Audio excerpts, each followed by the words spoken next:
For me, the hierarchy is kind of flipped from just the artist hand being the controller of everything to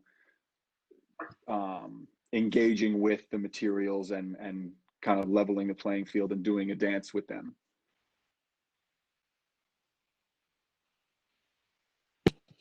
Thank you, thank you. Um, Very interesting for me, this whole thing. So, does anyone else want to chime in? I can say something. I'm a printmaker by training, and printmaking has a close relationship with technology because it's always employed whatever the newest technology is and is almost defined by those technologies. Um, but I don't think that there's a hierarchy. It's more of like a hybridity in terms of like how technology is utilized. And I think that even if there's a kind of increase in digital printmaking or in digital artwork in general, there's also like a maybe an equal re-emphasis on tradition and like tactility and some of that type of like craft. And so I think that those will constantly like create a comparable response, or like they'll have a balance. At least with artists, like I think there will always be artists that are like have a real interest in whatever the newest technology is, and then artists who are really embedded in like historical methods or traditional approaches. Ahmed, I'm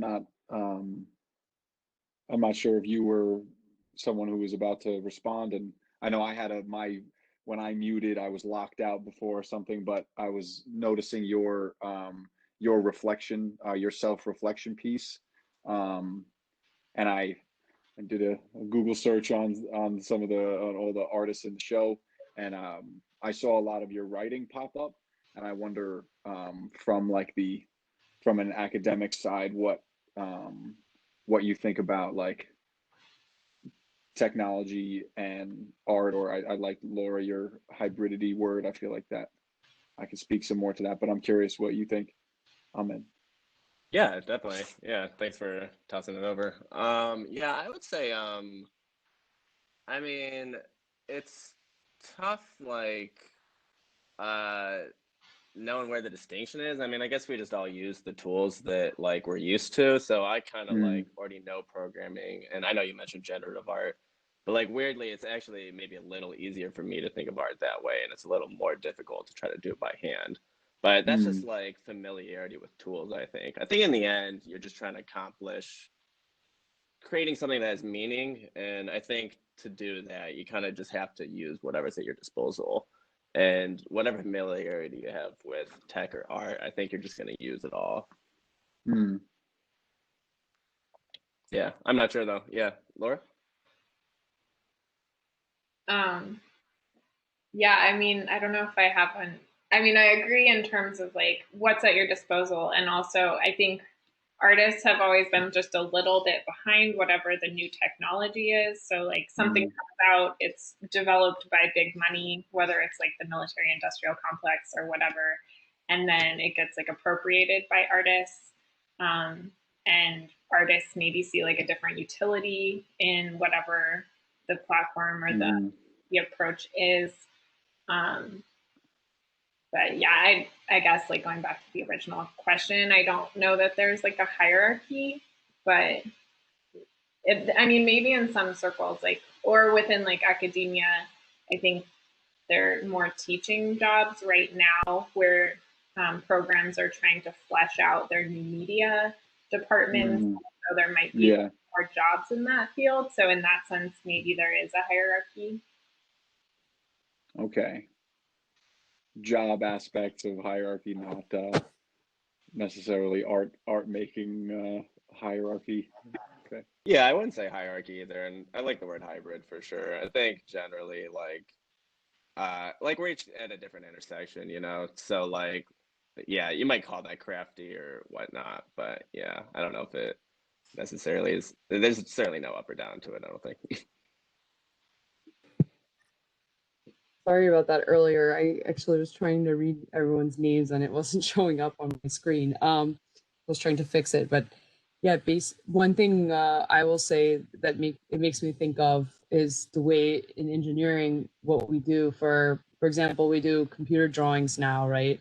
Versus a long time ago when they did hand drafting. And in hand drafting, you really had to think about what you're going to draw and plan out your space. And I just think it's almost like it's just a very different format. So it reminds me, I guess, of digital art versus the traditional methods. I feel like if you're a really good artist, you probably think about how you're going to do something before you do it. I've never been good at art, at least I don't think so. But I think there's an element of planning in it when you're using like a traditional medium versus when you're doing something digitally that you can kind of move around afterward. So I think it's like almost like a totally different feel, a totally different craft that if you're doing something digitally, like you can copy paste something where you maybe couldn't do that in a traditional way. I think like one of the things I was thinking about was Laura, you're like speaking to Cara, your like point about the change from hand drawn to like a computer aided kind of mapping.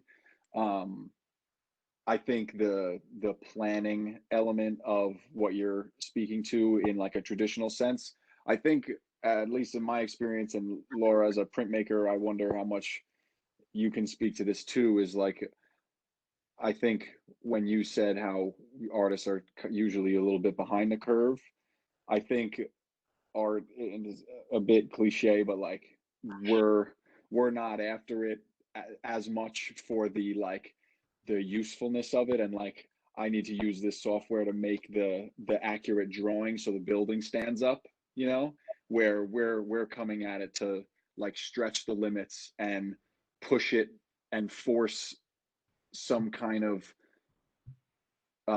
new tool or new thing to like clash with our work and with our meaning, and then like see what it like computes, and then have like a little feedback loop with that. So we're kind of, for me, I'm not so much going in it with a like premeditated. I think I have a bit of a frame for what I think may happen and what the general meaning that's motivating the work, but then I'm more interested in what actually results because I'm not always trying to control it so much. So what what does it offer back to me, and how can I then retool it and keep stretching it, and oh, that result was kind of odd or interesting, and I can keep that, push this to the side, and this applies to my meaning, but this is something new. I can branch off with it. So I think the premeditated aspect, I don't know that it's, at least for the artists in the, some of the pictures I'm looking at, I don't know how much we're premeditating, you know? Yeah, I think there's like an experimentation level involved that um, has like a more open-ended outcome, perhaps. Yeah. I agree. Yeah, as someone who's actually like been trained more in science, yeah, I do think you actually start with more planning, and you kind of know that you have to do a series of things or something. But yeah, I think art can be more fluid, and that you probably just follow what you enjoy the most. But I think in both cases, like sometimes you are planning and working at something for a long time, and sometimes you Mm-hmm. mess up, and then you're like, oh, actually, wait, that's even better than what I thought I wanted.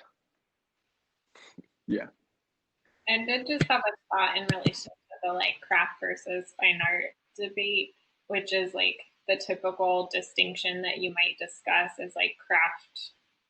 I mean, you can think of it as just skillfulness, but you can also think of it in its functionality. And there's this idea that like art can't be functional, which I think has been effectively challenged and maybe debunked at this point, but I don't know. It depends on your opinion. but within like the digital realm, that kind of still applies in terms of utility. So like maybe like let's say web art or something, and you're making like it's a website but it's an artwork, and like normally a website is a place you go to like achieve a particular end or to like learn something, but maybe with an artwork like that end is going to be less tangible, and it's just an experience to like go there or something. So in that sense it kind of removes like the functionality part. And so in that sense, I could tie that into like an art versus craft concept, but I'm still anti-hierarchy. Oh, Laura, I did want to also mention, you kind of said that like you see art following tech a lot, and like I kind of went to school a little for like display type things, and they would actually like every time you would talk about future tech, like holograms or something, like they would actually refer to different sci-fi things, like in all their PowerPoints. So it's actually funny that like, yeah, I think, and Joseph mentioned this too, that like I think there's definitely a trade-off like both ways. I think like good art actually helps inspire scientists to know like where to go and like what they actually want to like make real. I like that. Yeah, it's like, well, and that kind of gets to the idea of like STEAM, like instead of just STEM, you throw the A in for art. And there are some programs popping up like, I can't remember what it's called. There's one in Arizona that's like a STEAM kind of PhD hybrid program, and you can like go in different directions of like engineering versus architecture or art, or I don't know. I can't remember. There might be like an environmental edge too, but that yeah, like those things can feed each other well, and are like maybe mutually benefit from one another. If especially if there was more crossover, which I think there's not, and a lot of schools are valuing science and math so much right now, but the creative thinking that comes in with like the artists and the humanities is maybe being like undervalued. But that's just, I'm a professor at a liberal arts school, and I'm seeing that in terms of like what's being emphasized, or like which programs are like, kind of like worried about being cut and that kind of thing. So. I certainly feel like it is undervalued, because I just find like art and music and all these things so interesting and so beautiful. And I think now the focus is all on tech and engineering and like stuff I do, which is cool too in its own way, but it's very, like you said, like functional. It's just like it's not pretty to look at, a bunch of cables or whatever I'm designing. So with that, do you guys want to, do you think you're ready to move on to another question? I think we had some interesting discussion on this one, actually. So how about I throw this one out? What is the most interesting trend for art in tech and technology in 2020?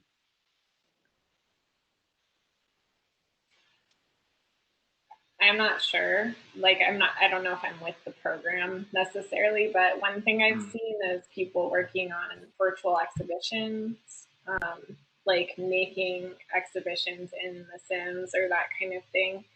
Um, and I think that like virtual reality being used as an art exhibition is like probably more an idea that people are thinking about more seriously. Whereas like before it was just thinking about virtual reality as like art or as an art form. It kind of could be more practical in like the age of COVID to just allow people to experience things remotely. But yeah, I don't know about like a trend for 2020. I thought similarly, Laura. Like I think the a trend that I feel is kind of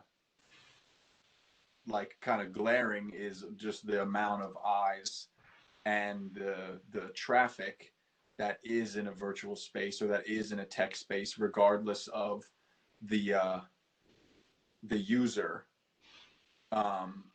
And so I feel like the amount of like forced viewing of the screen for work, and then all the other times we use the screen, I feel like the trend, at least for artists in like tapping the technology, is just a matter of like the trend is the amount of people that need to be accessing it. Like the reason why we're having a panel virtually. But like I feel like for the artist, it's a matter of, and even for the business and for the like the work, the like the capitalizing on the forced trend of being virtual is like I think that's what the whole game has been of, you know, since March. Yeah, I definitely agree with both of those. I think I would go a little different route too and say that I've really been enjoying the push from art, and hopefully we'll see a little more from science, like into like social justice and like activism and just being involved in like a democracy. And I think that's a pretty good direction to be heading in. Yeah, I think art has always come from a political place, and so for the audience to now be like everybody ever because we're all on a screen, I think that kind of core of where a lot of art comes from is now being pushed forward, or like not being kind of unfocused, right? It's being kind of forced into the foreground. Yeah, Oh, because I think art has like always played that role, like saying, and especially coming from printmaking as like thinking about like political prints and like whether that's like breaking from a church tradition or like you know, posting surreptitiously in the town square or like political posters in like this century or this past century, and then to today, like the internet, it allows for this like multiplicity that's like infinite. Mm-hmm. And so it's kind of like the epitome of that. And yeah, since we're all living in our screens, that um, yeah, it's like I guess that is an interesting way to think about like how technology is serving us in 2020, and it's allowing these ideas to be spread, like proliferated, and like you know, to actually uh, do work instead of just like say something in a way, or hopefully. Definitely. And I think also like with the rise of like easier information is also easier misinformation. So like I think it does involve like rising up to the occasion for sure to like try to achieve that. Yeah.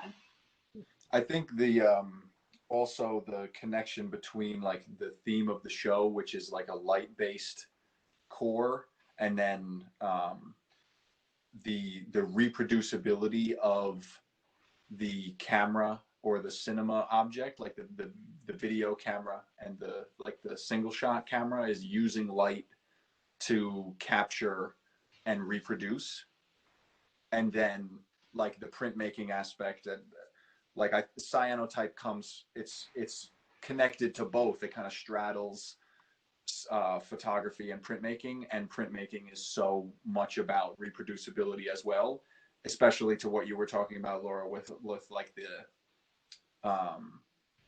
like signage, you know, like this is the idea and it needs to be spread across the town, like the town square, like you said, and then the town square is now the device in your hand.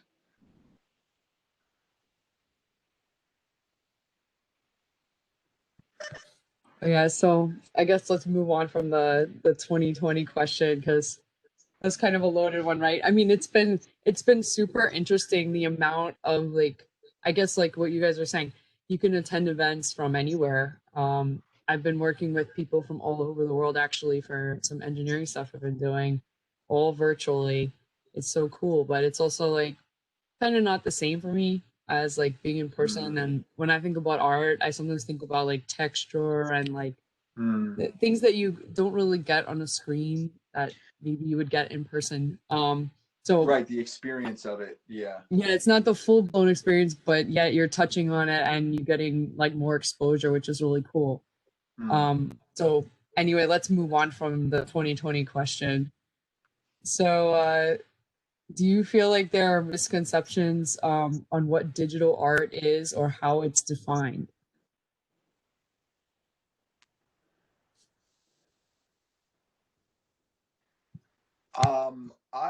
I would say I think like it depends on the audience and like what the what comes to mind when an audience or viewer thinks of uh, what digital art is, because I think it can become a misconception, or it can be put in like a high art space. Like I feel like the term digital art can stretch like the high to low art spectrum, from like the digital drawing kind of like using kind of like illustrated emoji-esque kind of digital illustration, or like the graphic arts kind of has always been like illustration has always been seen by high art as like a low thing. So there's like that's why I say it depends on the perspective. But then you also have digital art as being like the Photoshop software, which like is boundless, or like movies, you know what I mean? Like that's like making a film is largely reliant on like a digital aspect, even when it's just like projecting on a screen. I don't know if the like even an old school projector counts as digital, but especially now, a film is, I feel like it's categorized in a digital space, even though it's wrapped up in like literature and meaning and all these other things. So the question of like misconception, I feel like it could go a lot of ways. It could definitely go a lot of ways. That's neat. I'm actually pretty interested in Laura's opinion, being a printmaker. But yeah, because I guess I don't really know. I guess I make digital art for sure, because I'm pretty used to a computer. But yeah, like I don't really know how it's defined, so I guess I might be completely wrong about what I think digital art is to begin with. I don't know that there is a wrong. You know what I mean? Yeah. I was actually thinking before this that like digital and analog is kind of a weird divide anyway, because everything's analog in the end, and if it's got math in it, it's kind of a little digital too, I mean, I guess digital is kind of just about like, just cutting it off, zeros and ones, and like nothing in the middle, but yeah, I think like in the end everything has to run like at what point does digital stop feeling like so rational either, compared to like an analog thing? I'm not sure really. Yeah, I think like, yeah, I don't know where that line is. And it's like probably a lot of art out there uses some digital mediation or like digital tool, right? Or even like if you read an art history textbook and they talk about like digital art, they're going to start with the Jacquard loom as like the first computer almost, where it's like it's either on or off code for like its weaving pattern. And so like, yeah, I guess that leaves a lot of leeway for what you could call digital. But I usually think of it as something where like the final product remains digital, or like lives in a digital realm. I do think like digital projectors as opposed to a film projector, that feels different. The way like the light interacts is different to me.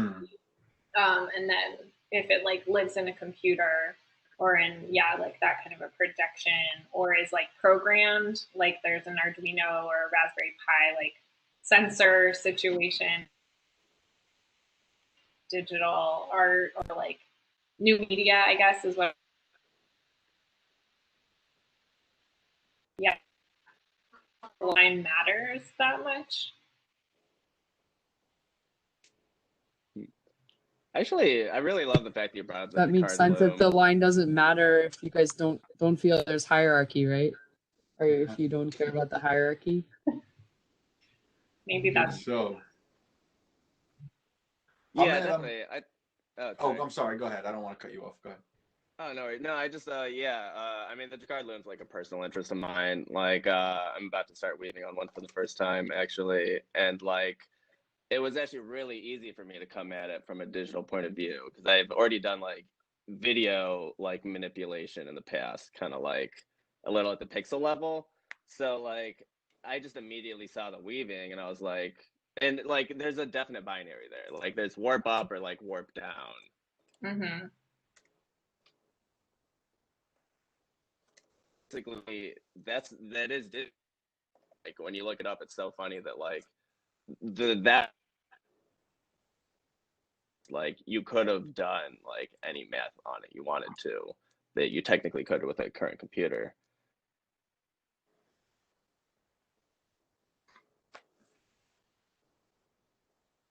Ones and zeros, like it, like when like it, like that was easy for me to think of it that way at least. I don't know, like that might be counterintuitive for a lot of people actually, but No, I like that. I like that connection that you made of like you had said, it's all becomes digital in the or all becomes analog in the end. I thought that was awesome. I'm sorry if I'm interrupting. There's a lot of lag, so I oh, interjected definitely when not. No, that was great. I heard a moment, but You know, I thought that was super interesting too. It really actually started thinking about like the electrical engineering sense of digital and analog and like resolution of it. And yeah, it's super cool. At some point, if you get enough resolution in digital, it becomes analog, like what you said.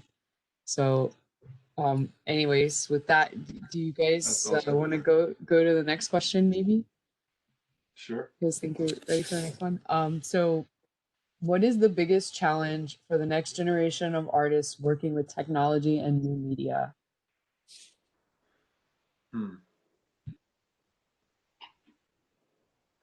I'm interested about like Laura, you had mentioned like Raspberry Pi or Arduino kind of stuff. I've only used those a little bit, and that's like I used those when I took a course in college a couple of years ago, um, and like you had said that you're a professor at a school, which is, and I'm curious what kind of things that you might have seen about the kind of schools trying to ramp up the new media, like not even calling it digital media, but the new media programs. But I think to an earlier point, it's like the artist or the if that was the question, if it's yeah, the next generation of artists, like I think it could just depend on the person because I've like shied away from like trying my hand in like techie things, but then I I got an itch to like learn to edit video and then like use little motors or like copper tape simple stuff like that, but you end up just like very behind the curve.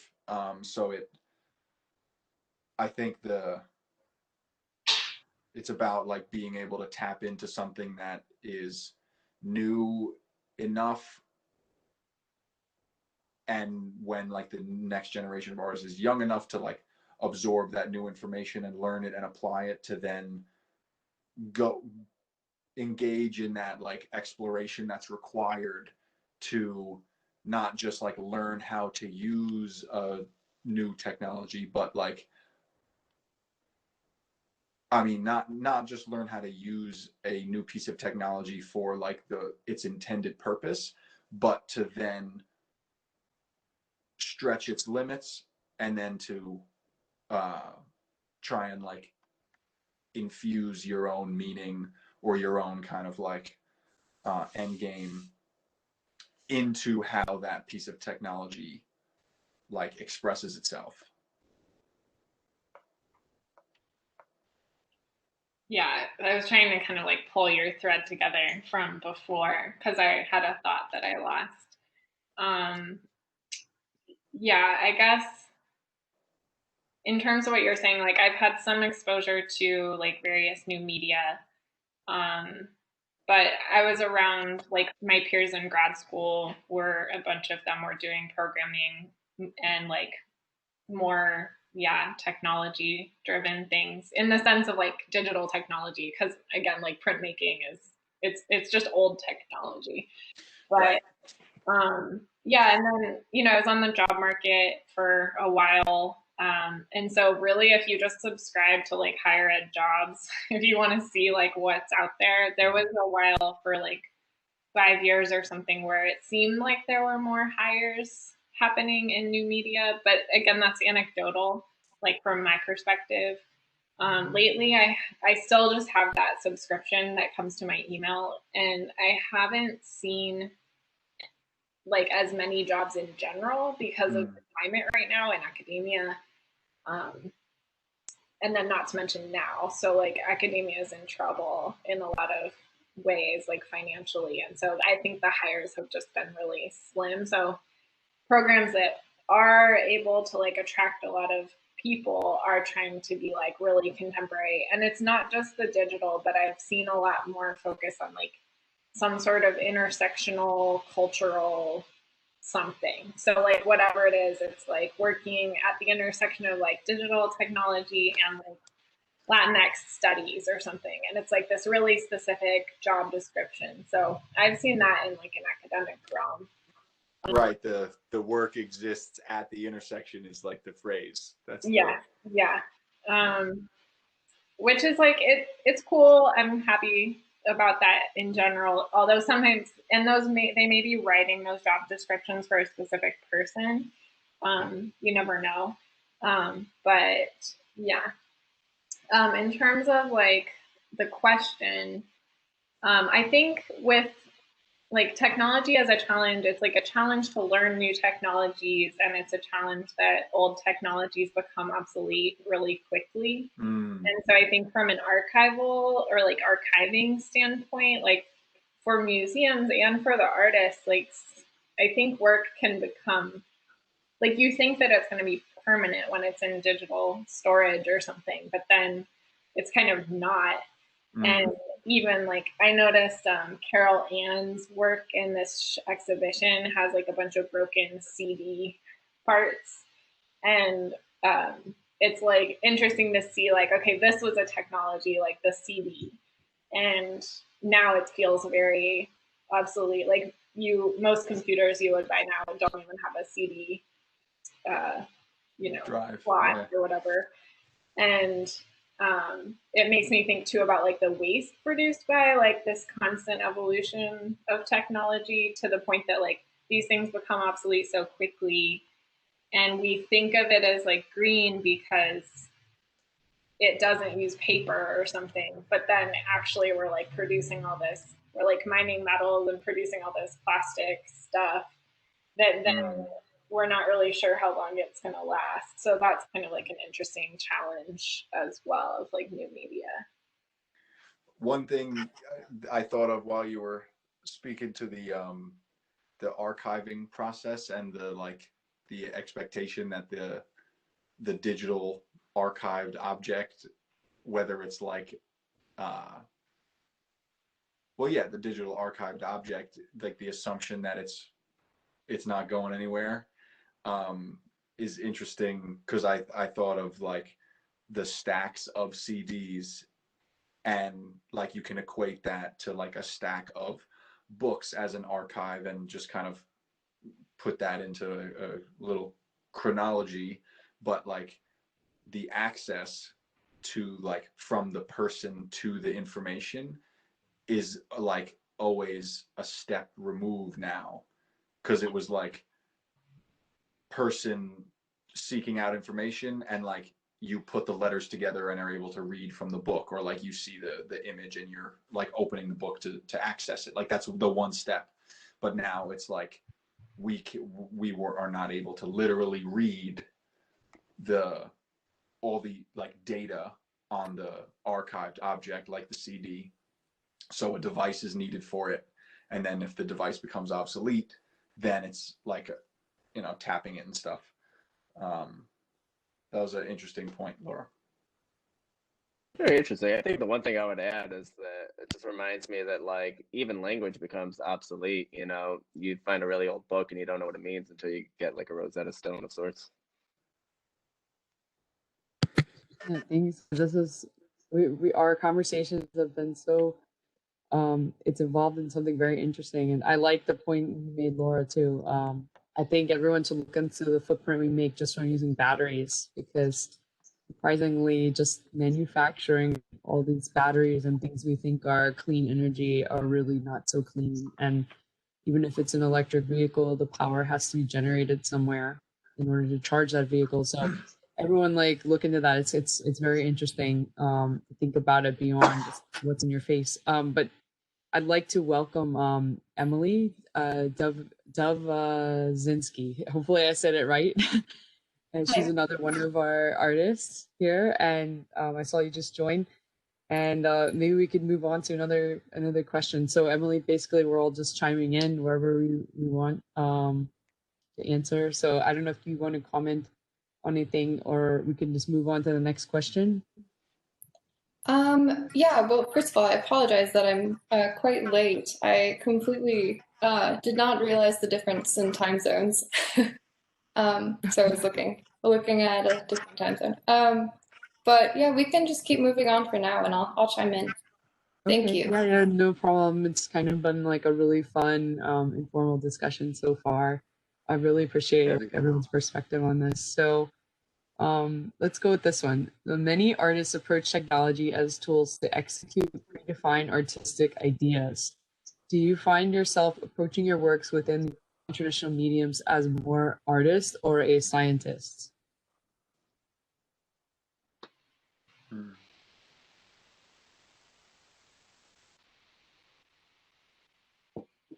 I think it's hard for me personally to separate the two, I guess. I guess it's kind of what I said earlier, is that, yeah, well, I guess science is a little more narrow, and I think art tries to be as broad as possible. It's maybe like one of the few distinctions I can actually like point out a little, but even that might just be like how it's generally used. So I think like when you want to go narrow and you really want to find a pattern, you probably get a little more scientific, but like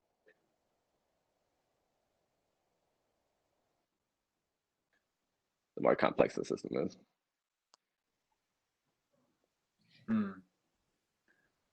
I coming like it's interesting to come from a non-scientific perspective. Like I'm not a scientist, but to say that like to your point, Ahmed, about like at times when you want to go narrow, then like I can speak to my practice a lot is very much just like material investigation and like refining results based on what the experiments offer me.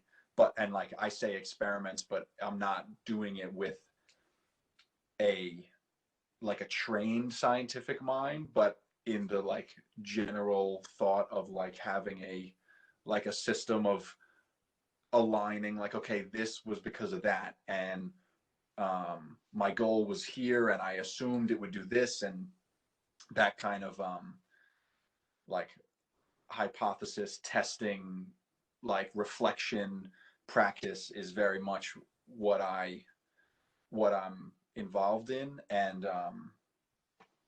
I think I start off from the like an artistic perspective, of course, because I'm I have like a intended frame of like of meaning, and I have like a body of work that I've already made, and I'm thinking about either how to like contribute to a certain aesthetic that I've already produced, or like take a concept and try and execute it in a new way, but not necessarily in a way that is premeditated, but that is knowingly different, or like going into it with the premeditation of like, I want to like mine this material for all of its potential, all of its like potential productivity, and then like take it and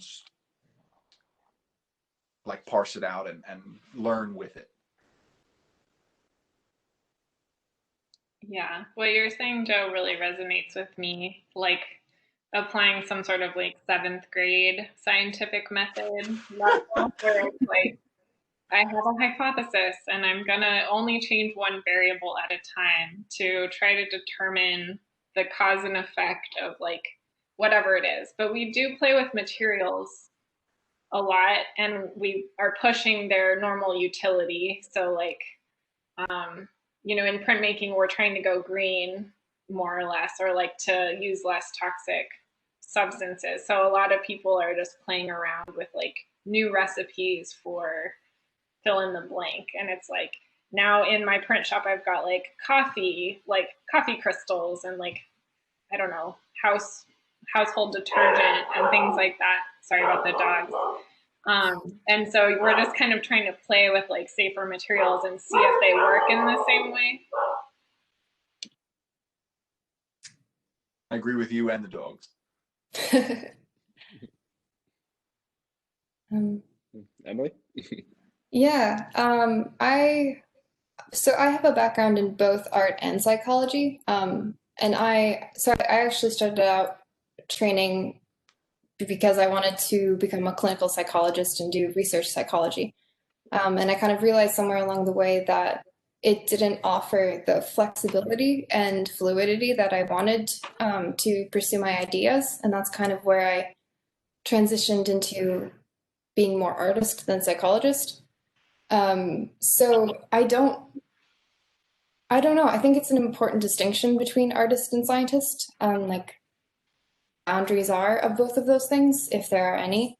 And in my personal work, I catch myself integrating science in a lot of different ways, but I definitely still pursue it and approach it as an artist. But I engage in different forms of data collection, and a lot of times my artistic process follows in some ways similar to the scientific process of, like other people have been saying, developing a hypothesis, changing variables, testing. So there's a lot of similarities. Yeah, I'll agree with everyone on hypothesis. Yeah. Yeah, I mean, and it is kind of the fun part about being an artist is you get to be an amateur, whatever else you want to be. So, like, if you're just really interested in something, then you spend a lot of time reading about it and like delving into it. But then, and it's not that what we do isn't rigorous, because I think it is rigorous, but it doesn't have to apply the same like rules and rigor of like a psychological study getting approved by a board, Yeah. or like, yeah, figuring out like a really narrow science, you know, like you're figuring out this really narrow thing. And I think often we get to like step back and think about the implications of that thing on humanity, or like some sort of a bigger idea. Yeah. And I think the measures that we can use are a lot different. They're so constrained a lot of times in psychology, especially. But in art, we can take measures of all different kinds.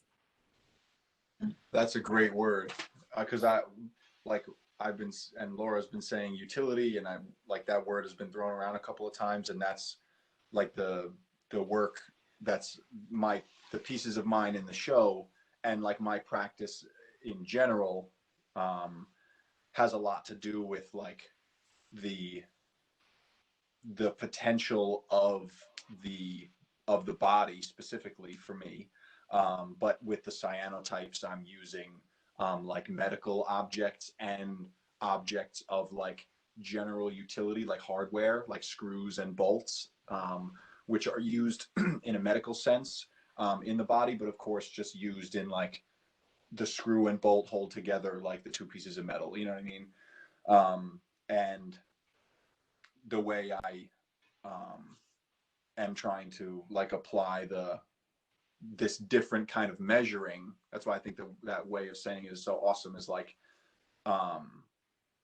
especially when like thinking about the body as like an object of labor and production, when, because I like a lot of my work comes from a place of like what happens when the body can't perform, or like there are like a health intervention, like medical intervention, or just like health challenges that in short like make you have to measure like different results of yourself. Can't do this but can do that. And then I'm in the cyanotype work, I'm trying to reveal the formal qualities and kind of index the tools of utility outside of their like intended purpose.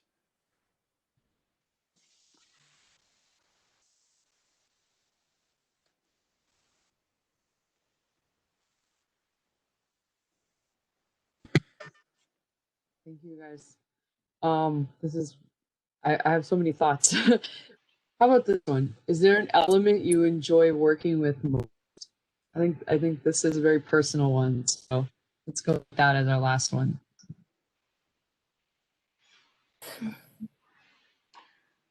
Do you mean a literal like a scientific element, like periodic table kind of thing?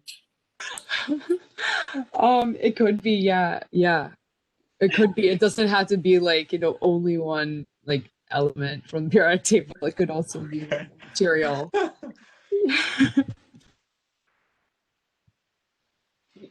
Yeah, I found that question to be a little bit stumping because you can take element in so many ways. And I was like, wait, literally or not literally? See, I think this is like the most direct question. Like for me, this seems like the easiest question.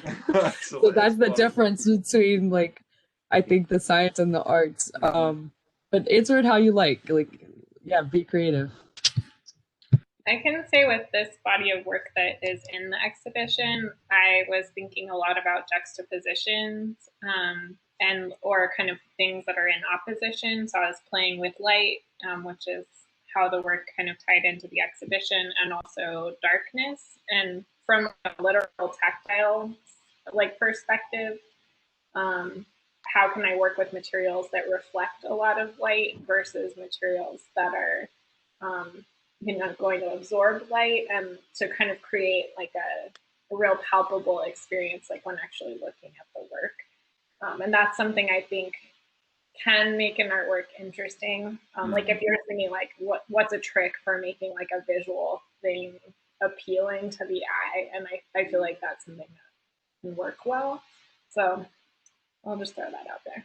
That's really awesome to hear, like because your print is so, I love your that piece, and it's like talking about materials that absorb or reflect differently. Like that's to like tie it to the question, I think, of like the light wave is like the element that's being used or like leveraged in the piece to like attract the eye and play with contrast and value. Thanks.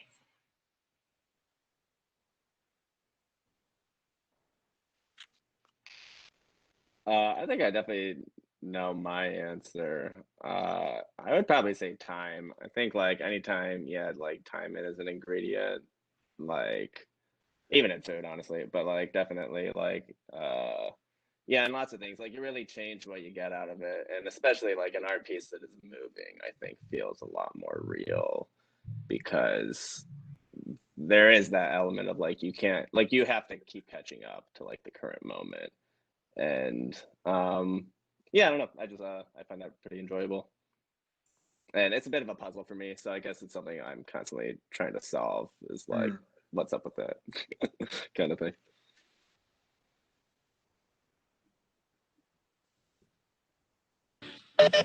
Emily? Oh, You're sure. Yeah. I guess this question was a little bit difficult, because it can be taken so literal or so abstract. But I thought of it more abstractly, and I think my favorite element to work with is probably broadly data, but more specifically artifacts of humanness. So like data that digs into elements of humanness. So for the piece in the exhibition, I collected sound data using a crowdsourcing website that researchers use. So I basically went on this site and I asked people to send me sound bites of their home. So I was going through this process of collecting data that wasn't really data, but is data, just kind of floating on the edge. And I really like working with things like that. That's awesome. I'm also curious. Oh, sorry. Go ahead. Go ahead, Ahmed. Oh, no. Whenever you're done, I'm also curious what Cara was thinking. I was gonna say I was gonna make a joke that Cara's gonna go talk with her engineers tomorrow and be like, oh, I was talking with these artists that thinking so abstractly. But I would say because I tried to apply, that was a really funny joke, Laura, about like the 7th grade scientific method, because I was like, okay, a lot of my work I'm using fluid, and then I don't have like an actual element for it, but it's fine. So I would say what's most engaging for me in my practice is working with state change. So like I've done a lot of paintings with alcohol ink, which is like rubbing alcohol and pigment, and so the magic of it is the evaporation time and the rapid state change, and how the solid matter of pigment is interacting with a liquid that is state changing more quickly than when it changes in a watercolor, which is, the water is evaporating much more slowly.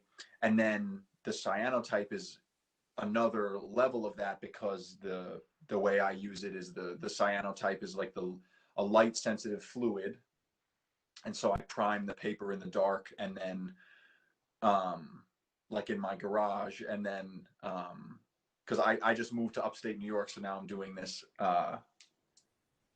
in a new location, and like I have to make sure it's sunny out, so I'm dealing with like state change and literal UV light. So knowing that there's enough UV light and the paper is primed and dried after I put the light sensitive fluid on it, once I open the door and the light floods in, there's another like element of state change where whatever part of the paper is or is not being touched by UV light, the chemicals are changing their properties somehow, which then like burns an image into the paper. And like in this short amount of time, there are so many state changes. It's like this really beautiful image making.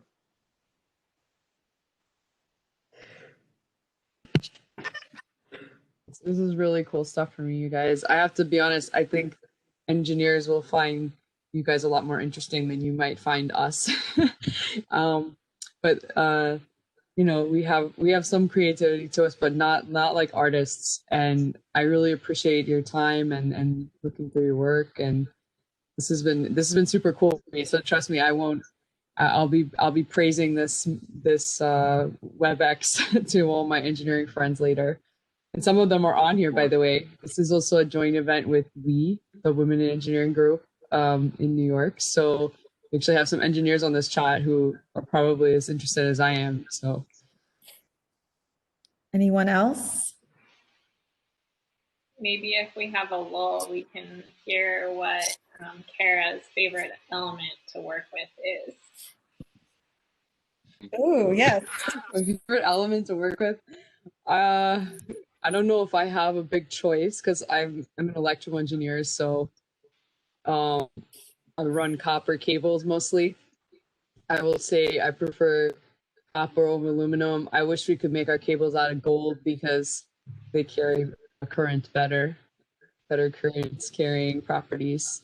I do choose the insulation type of my cables and which type of conduits sometimes that they run in. So it's not as interesting on my end, but there are efficiencies and ways of doing things when you're designing a system that can be pretty cool and creative. So I don't know if I can answer it like you guys, but that was great. That's a great. I love the phrase "run copper cables." Yeah, big ones. We work on the transit system here in New York.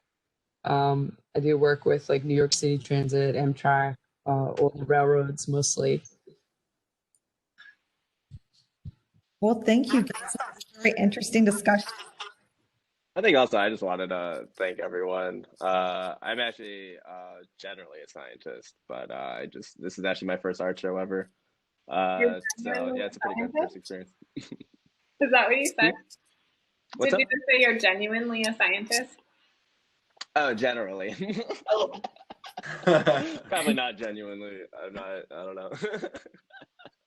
Well, what do you do for your science work? Oh, well, I've been studying liquid crystals for a long time. So I guess kind of material science, I guess, but a little more narrow than that. Like Cara mentioned, like sometimes you end up rabbit holing a little. So, you know, it's stuff that gets pretty specific, but there's a lot of beauty in it too. It's nice, especially when you find something that feels like it just applies to life. I'd love to talk more about liquid crystals with you. Sure. Yeah, I didn't actually use any in the piece. I just used a regular, like, well, not a regular, but I just used a prism. But yeah, I guess, yeah, I wouldn't know exactly how I would use it, but they're pretty good for bending light too. So sounds like it exists in a in between state kind of thing. Oh, exactly. Yeah, definitely. Yeah, very. Oh, yeah. The word hybrid applies like in every way. Yeah. Very transitional, probably, and yeah, very fleeting in that sense. Like very sensitive, I guess. Mm-hmm. I know everyone's too shy. There's always the chat for the introvert. We have a question. Are all the artists currently working on projects? Can you say that again? Currently working on a project? Yes. Yeah. Yeah.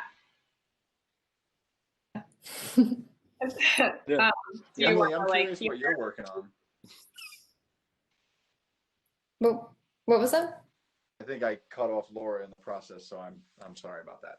Go for it. What are you working on, Emily? Oh, I am working on finishing up a large grant project with a team of scientists, actually. We have been working together to study glacial recession in Cayambe, Ecuador. So we went and traveled to Cayambe about 2 summers ago, last summer. Last summer we were there and we did some filming, and we're developing some virtual reality pieces to kind of describe the glacial recession that's happening in the area through different types of media. We've had one exhibition and we'll have another coming up, and we're trying to understand it from the perspective, or from a sensory perspective. So we're creating like things that you can smell and things that you can touch that remind you of what it's like to be at a glacial site, or to experience one if you've never had the chance to before. So that's one major project I'm working on. And then I just started another local grant, creating kind of a citywide installation that connects people via questions that are posted throughout the city. Basically, you'll approach one of these questions and they'll be very like big abstract questions like what gives you hope, or what does it mean to be human, things like that. And then you scan with a QR code and you'll be able to answer this question and also receive an answer from a stranger. So it's kind of this intercity connectedness across internet connections. Cool. What city are you in? I'm in Minneapolis. Oh, Yeah. mm-hmm. I used to live there. No wonder we have multiple grants in the works. It's like the best place to live for grant funding. Seriously. Yeah, Minneapolis is a great place for artists. Just gonna throw that out there. Yeah, I got my MFA at the University of Minnesota there. Oh, that's awesome. How long ago were you here? I graduated in 2013 with my MFA and then was there a couple years-ish, but I left to teach in Reno and then came back and then got this job down in Missouri. So there's not much grant funding down here. Okay. Well, maybe you'll come back around this way sometime. Maybe. It is pretty cold and dark, but yes. Yeah. What is everyone else working on? I'm working, well, partly I'm teaching film lithography next semester, which is not my main jam, so I'm brushing up on that. And also, I'm working on I got a grant from my school to work on a project where I'm basically making like those Mondo block bricks that I used to play with as a kid, but I'm like remaking them as with like more convincing material covers that'll be like brick and wood and straw, and I'm going to build some stairs with them. So I'm just working on like a CMYK screen print project for that installation. Cool. That's awesome.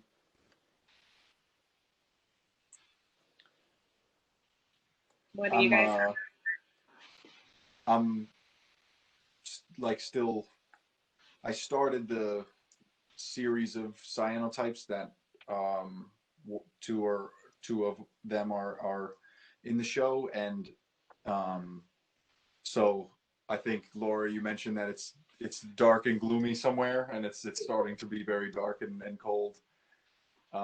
Where I am, I'm very north in New York State, and so I'm like waiting for the time to get UV light, and then working on some writing and video pieces about utility again, but in the kind of like thinking about the idea of a compilation video, which is like a popular format, like they're very common on like social media sites, and then just thinking about to some of the kind of like pollution and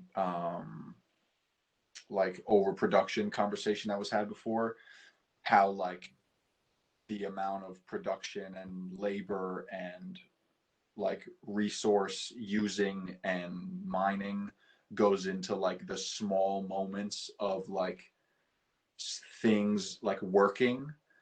So like you had mentioned, Cara, like just because it's a rechargeable battery, there's still the source that has to produce the energy to recharge it.